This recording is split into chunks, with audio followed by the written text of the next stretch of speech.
8ই জানুয়ারি রাজ্যের মুখ্যমন্ত্রী মমতা বন্দ্যোপাধ্যায় তল্লাশি চলাকালীন আইপ্যাক সংস্থা এবং প্রতীক জৈনের বাড়িতে ঢুকে file, mobile phone, hard disk সহ একাধিক নথি নিয়ে চলে আসেন। এরপর ইডি শীর্ষ আদালতে মামলা করে। সেই মামলাতেই এবার উঠে এলো পুরনো ঘটনা। ইডির আইনজীবী বলেন, এটা কোনো বিচ্ছিন্ন ঘটনা নয়, এটাকে আলাদা একটা ঘটনা বলে উড়িয়ে দেওয়া যাবে না। রাজ্যে আইনের শাসন ভেঙে পড়েছে। ইডির আইনজীবী এরপর তৎকালীন পুলিশ কমিশনার রাজীব কুমারের বাড়িতে সিবিআই তল্লাশি বিষয়টি তোলেন। ইডি আইনজীবী বলেন, সিবিআই তদন্তের স্বার্থে পুলিশ কমিশনারের সঙ্গে দেখা করতে গিয়েছিল।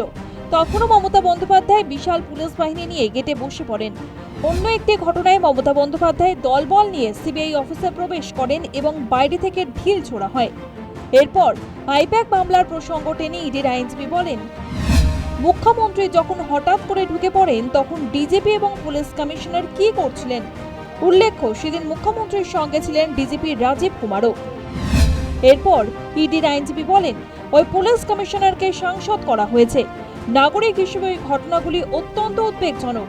এরপর ইডি দাবি করে, পুলিশ সেদিনের সমস্ত সিসিটিভি ফুটেজ সরিয়ে নিয়েছে, যেখানে মুখ্যমন্ত্রীর কথা এবং বেআইনি কার্যকলাপ রেকর্ড হয়েছিল।